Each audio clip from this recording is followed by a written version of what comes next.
containing an attempt to recover and reconstitute the lost origins of the myths and mysteries, types and symbols, religion and language, with Egypt for the mouthpiece and Africa as the birthplace.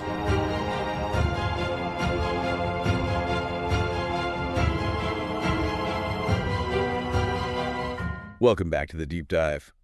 Today we are finding ourselves at a really complex crossroads. It's ancient, it's theological, and frankly, it's incredibly tense. It really is. It's like standing at an intersection where you've got three ancient roads all converging on one point. That's a perfect way to put it, and you can almost feel the tension in the air. So picture this. On one road, you have Jerusalem. This is the world of Rabbinic Judaism, the Hebrew Bible, the Masoretic text. The foundation, the tradition. Exactly. Then on the second road, the one leading north, you have, say, Rome and Antioch. This is the road of Pauline Christianity, the New Testament. And usually that's where the whole debate happens. It's a two-way street, a theological showdown between those two camps. Right. It's Jews versus Christians, Old Covenant versus New Covenant. It's a debate that's been raging for 2,000 years. But today, we are adding a third road. The road less traveled. The road leading south, the road from ancient Egypt. And bringing that into the conversation, well, it changes everything. It completely reframes the entire argument. It's not a two-way fight anymore. It's a triangulation. So our mission today is to conduct a really forensic, a really rigorous examination of a viral critique of the Apostle Paul. It's by the Orthodox Rabbi Tovia Singer. I've seen the source video. The Apostle Paul was really wrong, part 2. And he does not hold back. Not at all. He is pulling no punches. His core argument, to boil it down, is that the Apostle Paul was essentially a fraud, a charlatan who completely invented a new religion that has almost nothing to do with the actual Jewish scriptures. It's a powerful indictment, a scathing one. And typically when you hear a critique like that, the response is a Christian apologetic defense. Someone comes in and tries to harmonize Paul with the Old Testament to show how it all fits. But we're not doing that today. No, we are going to triangulate. We're going to take Rabbi Singer's claims and examine them using the just monumental 6-volume work of the 19th century Egyptologist and poet Gerald Massey. And Massey is the ultimate wild card here. He really is. Right. Because Massey's argument is that, well, maybe the rabbi and the apostle are just arguing over different interpretations of shadows. Shadows cast by a much, much older light. The light from Egypt. The astronomical mythology of ancient Egypt. Okay, so let's set the stage for you. The antagonist, if you will, is Rabbi Singer. And his thesis is clear. Paul is a Joseph Smith figure. That's his direct comparison. A charlatan who manufactured a counterfeit faith designed specifically to lure people away from the God of Israel. That's the accusation. A powerful one. And then on the other side, we have our comparative lens, Gerald Massey. And his thesis is that both Judaism and Christianity are, at their root, historicized versions of much earlier Egyptian myths. So our job today is to test Singer's critique. When he stands up and says Paul made this up or Paul is deliberately misquoting the Bible, does that claim actually hold up when we look at the texts side by side? And more importantly, how does that claim look when you realize that Paul might not be speaking Hebrew theology, but in a way speaking Egyptian? Let's jump right in then. Let's start with that first and maybe the most explosive charge, the Joseph Smith accusation. This is all about authority. This is absolutely foundational to everything Singer argues. If you listen to his lectures, this is a point he just hammers home again and again. He directly and very deliberately compares the Apostle Paul to Joseph Smith, the founder of Mormonism. And we should probably clarify for our listeners, if you're an Orthodox rabbi, that is not a compliment. No. It's the most serious accusation you can make. It's a charge of manufacturing a false revelation from whole cloth. Singer's point is all about the provenance of truth. Where does it come from? Right, the chain of custody. Exactly. Yeah. He asks you to look at how Judaism works. It's what he calls a national revelation. You have millions of people who, tradition says, stood together at the foot of Mount Sinai and heard the voice of God. It's a public event. It's public. And from there, it's a chain of tradition, the Masorah. It goes from Moses to Joshua, from Joshua to the elders, from the elders down through the prophets and the sages, all the way to the rabbis. It's public. It's verifiable. You can, in theory, check the references. It's almost like a peer-reviewed academic journal. You have an entire community of scholars checking the work over centuries. That's a great analogy. It's a communal historical process. And then, Singer says, along comes Paul. And he portrays Paul as a complete lone wolf. Outsider. An outsider who claims his authority comes from a private experience. He points directly to the book of Galatians chapter 1. And it's a fascinating text because Paul is clearly on the defensive. He's writing to these churches and he says, and I'm quoting here, "The gospel that was preached by me is not man's gospel, for I did not receive it from any man, nor was I taught it, but I received it through a revelation of Jesus Christ." So Paul is stating, in no uncertain terms, I didn't go to the established seminary. I didn't check with the guys in Jerusalem who actually knew Jesus. I got this directly from the source, from the sky. That is precisely his claim. And for Rabbi Singer, that is a massive red flag. He uses this brilliant analogy of counterfeit money. I remember this from the video. He says, you don't need to become an expert on every single type of counterfeit bill in the world to know they're fake. You don't need to study Mormonism, and you don't need to study Pauline Christianity. You just need to know the real bill. And the real bill is the Torah. The Torah. If Paul's revelation contradicts the Torah, then it's a fake. End of story. And claiming a secret, private revelation that no one else can verify, Singer says that is the classic hallmark of a cult leader. It's a very powerful argument from a traditional perspective. I mean, if I came to you and said I had a private, secret conversation with the spirit of the Constitution, and it overrules the entire Supreme Court. You'd call security. Or at least tell me I was a fraud. Oh. And the textual analysis on this point seems to back Singer up. In Galatians chapter 1, verse 17, Paul makes a huge point of saying that right after his conversion experience on the road to Damascus, he did not go up to Jerusalem to consult with those who were apostles before him. He actively avoided them. He actively avoided them. Instead, he says, I went away into Arabia. Arabia. That always struck me as such a strange detail. Why emphasize that? Why Arabia? Is he just taking a sabbatical in the desert? That becomes the million-dollar question. From Singer's perspective, Paul went there specifically to cook up his new theology in private without any interference from the actual historical disciples of Jesus.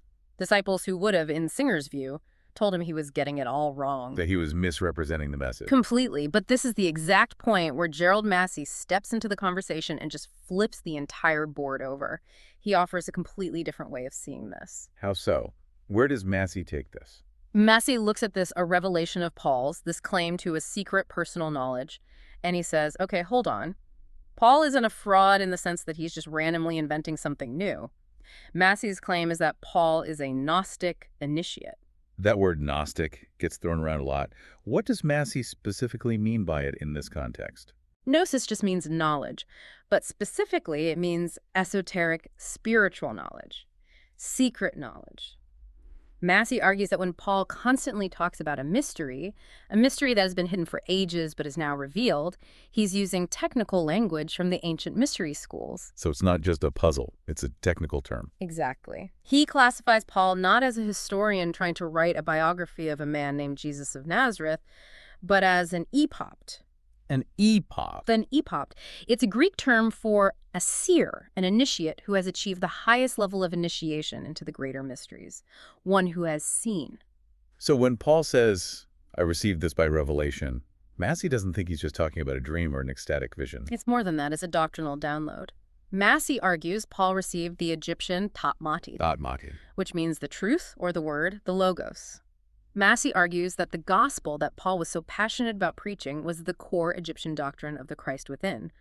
Not a historical man who walked around Galilee 2 years ago, but an eternal spiritual principle that exists inside every human being. And what about Arabia? Does Massey have an explanation for that detail? He does, and it's fascinating. Massey argues that Arabia, in this symbolic religious context, represents the desert.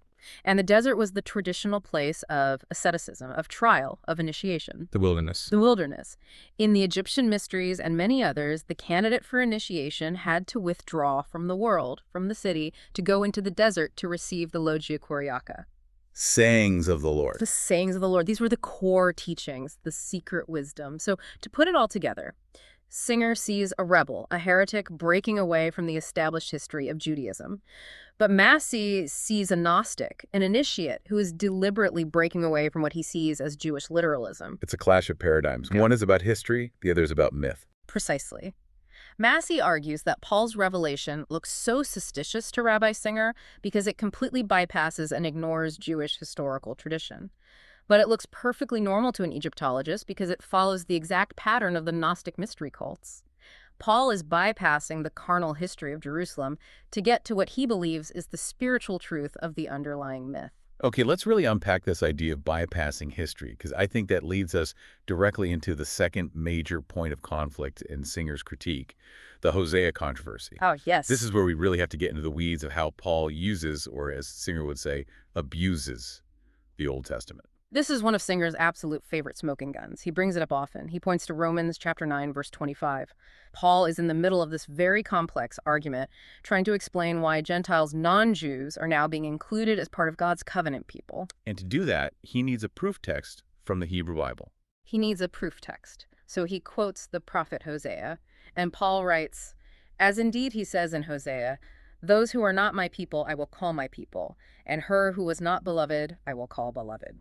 And on the surface, it sounds beautiful. It's inclusive. It's universal. It provides the perfect theological justification for a Gentile church. It sounds lovely. It's a wonderful sentiment. But then Rabbi Singer opens up his Masoretic text, the standard Hebrew Bible, and essentially stands up in the courtroom and screams, "Objection! Relevance! Context!" And let's just pause for a second. When we say Masoretic text, just to be 100% clear for you listening, we're talking about the authoritative Hebrew text of the Jewish Bible. Correct. This is the text that was meticulously preserved by Jewish scholar scribes called the Masoretes, mostly between the 7th and 10th centuries AD. For Orthodox Judaism, this text is the standard. It's the final word. Okay, so Singer opens up Hosea in the Masoretic text. What does he find?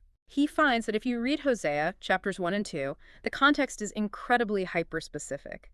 Hosea is a prophet whose entire mission is directed to the northern kingdom of Israel. The so-called 10 lost tribes, the ones that split away from Judah after Solomon. Exactly. And the story is a piece of living theater. God tells the prophet Hosea to go and marry a prostitute as a living symbol of Israel's spiritual unfaithfulness to God. A tough gig for a prophet. A very tough gig. Oh. And they have children with these deeply symbolic and frankly terrible names. One of them is named Lo-Ami, Lo-Ami. which means literally, not my people. Wow, that is a harsh name to give your kid. It's a sign of God's judgment on the northern tribes for their idolatry. But, and this is Singer's absolute key point, the prophecy in Hosea doesn't end there. Hosea prophesies that one day in the future, those specific tribes, the northern Israelites, will be restored. They will repent, and God will turn to them, the descendants of Ephraim and Manasseh, and say, "You are my people." So what Singer is saying is that Paul took a very specific nationalistic prophecy about the future restoration of lost Jewish tribes and just slapped it onto the Gentiles. He rebranded it. That's precisely his accusation. He calls it a form of identity theft. He argues Paul is deliberately and dishonestly misappropriating the text to invent a justification for his new Gentile-focused church. Singer's point is that if you read the Hebrew text in its original context, there is absolutely zero room for interpreting this as referring to Romans or Greeks or anyone other than the lost tribes of Israel. I mean, that seems like a slam dunk for Singer. It's a classic case of taking a verse out of context to make it say what you want it to say. Textually, if your only authority is the Masoretic text and historical context, Singer is making an incredibly strong, if not unassailable, point. But this is where Massey comes in and suggests we need to put on a different set of glasses. He suggests we look at the very terms Gentile and the people through an astro-theological lens. Astro-theological. Okay, so we're looking up at the stars again, not down at the historical tribes. We're looking at the sun and the stars. Massey's entire framework is built on the idea that all these ancient religious terms originally referred to astronomical and natural phenomena. He argues that in the Egyptian mythos, the fundamental distinction isn't ethnic, it's cosmic. You have the sons of light. These are followers of Horus, the sun god. And then you have the Typhonians. Typhonians. That sounds like a villain from a sci-fi movie. What is a Typhonian? It refers to Typhon, who is the Greek name for the Egyptian god Set. In the Egyptian mythology, Set is the god of darkness, the desert, the storm, the void. He is the eternal antagonist to Horus, the light. The Typhonians were the people of darkness. So not a literal people group. Not an ethnic group. In the Egyptian symbolism, they were often referred to as the uncircumcised, or, spiritually speaking, the Gentiles. They were those who dwell in the dark, those who have not yet been initiated into the solar light of the Gnosis. So you're saying it's not a distinction between Jew and Greek, it's a cosmic distinction between light and darkness. That's Massey's rereading. He explains that in the solar myth, the coming of the Lord, which is the rising of the sun, or the coming of Emhetep, the Prince of Peace, is a universal event. When the sun rises, it shines on everyone. It illuminates the darkness. It brings the people of darkness, the Typhonians, into the light. It turns the not my people into my people. By its very nature, Massey argues that Paul isn't trying to quote a history book about the northern kingdom of Israel. He's supplying a universal solar myth. So in Paul's mind, the Gentiles aren't just non-Jews ethnically, they're the Typhonians, the people who are currently in a state of spiritual darkness. Yes, and the coming of the Christos, the light principle, is what brings them into the fold. So Massey would say that Singer is, understandably, obsessed with the tribal history. He's focused on the shell of the text. But Paul is obsessed with the universal myth, the kernel inside. Paul sees not my people as anyone living in spiritual darkness, and he sees the Christ as the solar principle that makes them my people. It's a complete misquote of Jewish history, but a perfect application of the Egyptian myth. That really connects to something deep in Paul's theology, doesn't it? Yeah. This recurring idea that the specific ethnic Jewish identity doesn't matter nearly as much as the new universal spiritual reality in Christ. Neither Jew nor Greek. Exactly. But that leads us directly to the biggest, most controversial stumbling block of all, the cross. The scandal of the cross, this is where the tension just goes through the roof. Rabbi Singer is, he's absolutely vehement about this. The entire Christian concept of vicarious atonement, the idea that you can kill one innocent person to pay for the sins of the guilty, he finds it not just wrong, but morally repugnant and biblically illegal. He goes straight to the Torah and the prophets. He cites Ezekiel chapter 18, "The soul that sins, it shall die. The son shall not suffer for the iniquity of the father, nor shall the father suffer for the iniquity of the son." It's a bedrock principle of individual responsibility. No substitute. No substitutions. And he argues that the Torah strictly, repeatedly forbids human sacrifice. The entire point of the story of the binding of Isaac in Genesis chapter 22 is God stepping in at the last second and saying, "Stop, do not kill the boy, now I know you fear me." So for Singer, the entire premise of Christianity, that a human sacrifice, Jesus died for your sins, is a direct, flagrant violation of God's most explicit laws. Well, wait a minute. What about Isaiah 53? That's the chapter every Christian points to, the suffering servant. He was pierced for our transgressions. He was crushed for our iniquities. That sounds exactly like what Christians believe about Jesus. And Singer is ready for that argument. He addresses it head on. He says Christians are fundamentally misreading that entire chapter because they ignore the context. He points to earlier chapters in Isaiah, like Isaiah 49, verse 3, where God says to Israel, "You are my servant, Israel, in whom I will be glorified." He argues the suffering servant is not an individual Messiah. It's the nation of Israel suffering in exile as a light to the nations. He makes a linguistic point there as well, a very specific one, doesn't he? He does, and it's a critical piece of his argument. Where most Christian Bibles translate Isaiah 53, verse 8, as saying the servant was stricken for him, referring to a single Messiah, Singer points out that the Hebrew word there is lamo. L-A-M-O. Lamo. And he correctly states that lamo is a poetic plural pronoun. It means for them. So the text should read, "For the transgression of my people, the stroke was due to them." Singer argues this is grammatical proof that the servant is a collective group, the people of Israel, not a singular individual. Okay, so the servant is a collective. That's the standard Jewish position. It's a powerful textual argument. So enter Gerald Massey. Enter Gerald Massey, and he walks in with a mummy. A mummy. Okay, you have to explain that connection. This feels like a leap. It's where this gets absolutely fascinating. Massey argues that both the suffering servant of Isaiah and the crucified Christ of Paul are both, in fact, historicized versions of a much older Egyptian prototype. Horus, in his maimed or blind state. Horus got maimed. I always thought of him as the conquering hero, the victor over Set. He is, but the myths are cyclical. In the Egyptian cycle of the year, the winter solstice is the time when the sun is at its weakest. It's maimed, it's suffering. Horus, as the solar deity, is depicted in this phase as being blinded or bound or dismembered. This, Massey argues, is the original prototype of the suffering god who must endure darkness before being reborn in glory. So the suffering is a phase, a necessary part of the cycle. Exactly. But Massey goes even deeper. He looks at the symbolism of the cross itself. I've heard him talk about the tat pillar. The tat, or more commonly the dead pillar.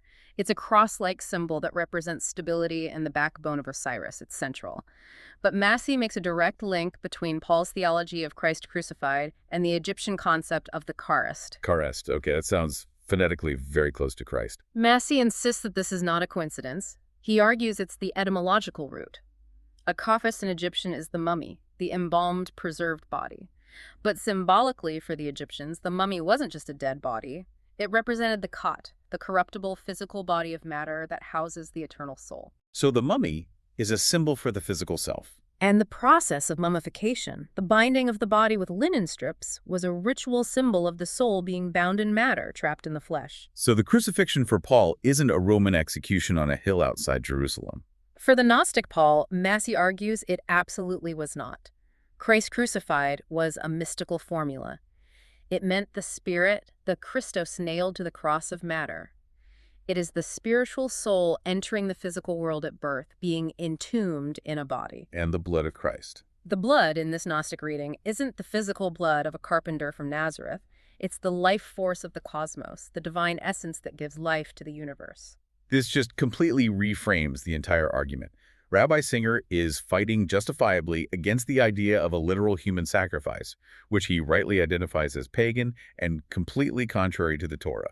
And Massey would stand up and say, I agree with you 100%, Rabbi. He would say, yes, literal human sacrifice is an abomination. But he argues that Paul was never promoting a literal human sacrifice to begin with. He was promoting the mythic, symbolic sacrifice of the lower self, the animal nature, so that the higher spiritual self could be born. So the carnalizers, as he calls them. The later church fathers, who Massey believes didn't understand the gnosis, the inner meaning, they took this profound spiritual allegory and they carnalized it. They turned it into the gruesome, literal history of a specific man bleeding to death on a wooden stick. So Singer is attacking the carnalized, literal version of the story. Yes. And Massey is saying, you're right to attack it, but you're missing the point. Go back to the Gnostic source and you'll see it's not about history at all. Which leads us directly to the ritual that acts this whole drama out.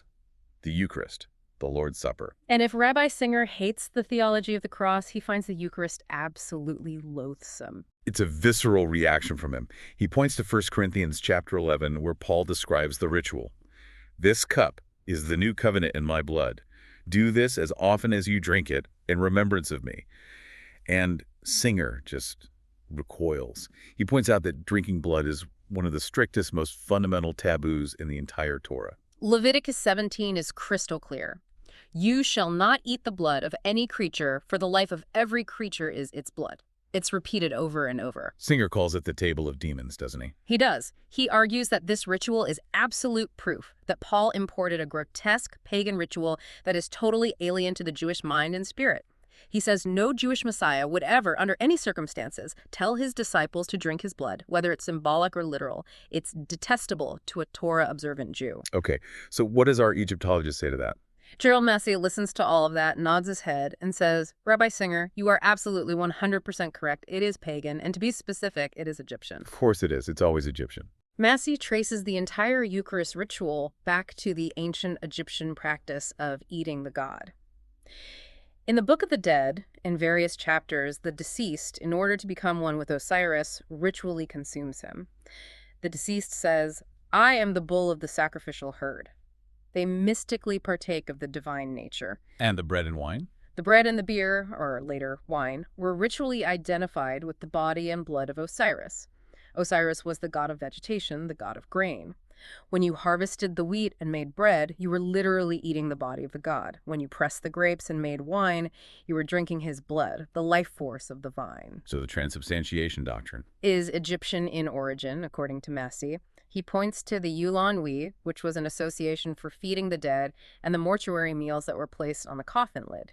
He calls the coffin lid the original table of the Lord. Wait, the coffin lid is the communion table? In the original mortuary context, yes. You ate a meal with the deceased to sustain their spirit in the afterlife. You ate the god to become divine yourself. So when Paul institutes the Lord's Supper, Massey sees it as a direct continuation of the Osirian mystery rite. A direct continuation. He argues that the original Gnostics understood this symbolically. You weren't eating a man, you were partaking of truth, of mat. But the later, more literal-minded Christians, and perhaps Paul's own less initiated followers, carnalized it. They turned it back into eating a man. So Singer rejects it because his theological radar is working perfectly. He detects a foreign, non-Jewish substance. And Massey steps in and identifies that substance as Egyptian. This pattern is just relentless. Singer correctly identifies a deep contradiction with historical Judaism, and Massey steps in and says, yes, and here is the Egyptian source of that contradiction. It happens over and over. Let's talk about the law itself, the Torah, because this is an area where Paul seems especially, and maybe deliberately, confusing. Singer calls it Paul's schizophrenia regarding the law. And you can see why. 1 minute in Romans chapter 7, Paul is saying, so then, the law is holy, and the commandment is holy and righteous and good. The very next minute, it feels like you're in Romans 10, and he says, for Christ is the end of the law for righteousness to everyone who believes. Or in Galatians 3, he calls the law a curse. So Singer looks at this and asks, which is it, Paul? Is the law good, or is it a curse? You can't have it both ways. And what's Singer's explanation for this contradiction? Singer's tactical analysis is that Paul is a chameleon. He's a brilliant politician. He speaks diplomatically and positively about the law when he's writing to the church in Rome, which had a large Jewish contingent he didn't want to alienate, but he speaks aggressively and negatively about the law when he's writing to the Gentiles in Galatia because he's trying to stop them from being drawn into the local synagogue. So it's a political strategy. Singer argues that Paul, at his core, hated the Torah and saw it as a ministry of death, because it was the one great barrier preventing him from creating his new universal non-Jewish religion. And it does seem wildly contradictory. Paul says in Romans, do we then overthrow the law by this faith? By no means. On the contrary, we uphold the law. But then in Galatians, he says, you are severed from Christ, you who would be justified by the law. You have fallen away from grace. It's dizzying to try and reconcile those. It is an absolute mess if you try to read Paul as a consistent legal theorist. It just doesn't work. But Massey, again, says you're using the wrong key.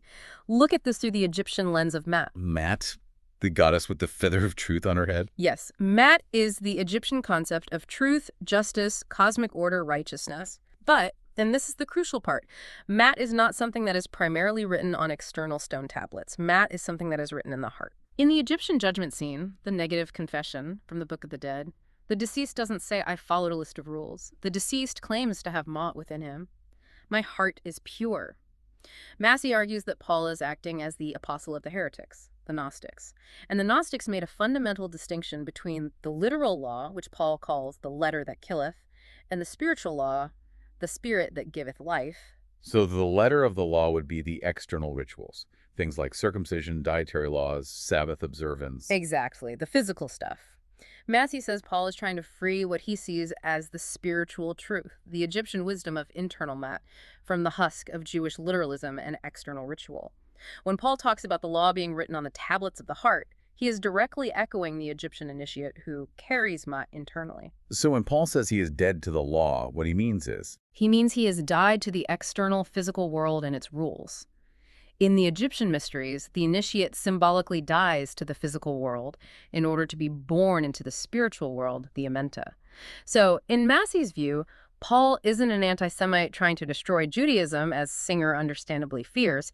He is a Gnostic trying to extract the spiritual essence from what he sees as the rigid, ethnic, and literal container of nationalistic Judaism. He's trying to peel the orange to get to the juice, but he wants to throw away the rind.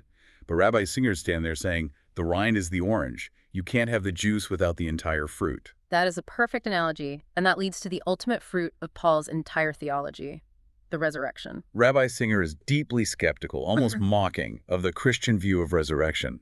He argues that the Hebrew Bible's focus is on this life, on earthly life, on national survival and justice in this world.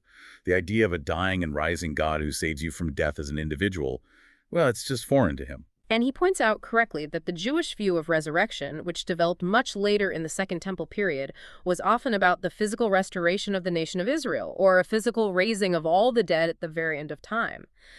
But Paul's view, which he lays out in 1 Corinthians chapter 15, is very, very specific, and it's different. He says, it is sown a natural body. It is raised a spiritual body. And he adds, I tell you this, brothers, flesh and blood cannot inherit the kingdom of God. So this is the core of the spiritual body versus resuscitated corpse debate. Yes.